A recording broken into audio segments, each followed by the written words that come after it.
In today's video, I'm going to teach you how to find my Charles Schwab account number. By the end, you'll know exactly where to look online, an alternate place it appears for direct deposits, and what to do if you still can't locate it.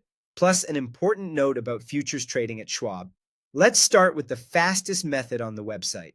Head to schwab.com and log into your account. Once you're in, go to the Accounts menu and choose Account Summary. If you have more than one account, like a standard brokerage account, an IRA, or another type, select the specific one you're working with. From there, go to Accounts, then Summary.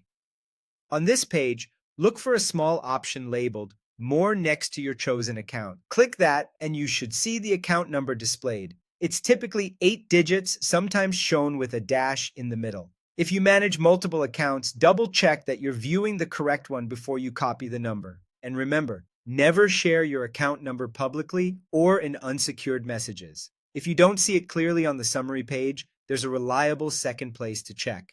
In the site's navigation, go to Move Money, then select Routing Numbers and Direct Deposit. Scroll down to the section labeled Direct Deposit and Sending Money to a Schwab account. In that area, you'll see a routing number and an account number to provide for direct deposit. The last 8 digits of that account number are your Schwab account number. This method is especially helpful if any parts of the number appear masked elsewhere on the site.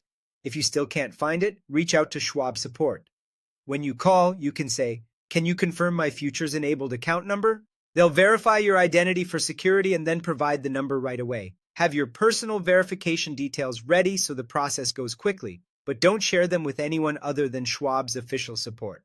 Before we wrap up, here's a very important clarification about futures at Schwab. In most cases, futures aren't held in a separate, standalone account. You place futures trades through your eligible brokerage account after you've been approved for futures trading. That means the number you're looking up is generally the brokerage account number you already use. You'll also need to have futures permission enabled on that account before you can trade. That's it. Use the website's account summary first. Check the routing numbers and direct deposit page if needed, and call support if you're stuck. You'll have your account number in no time.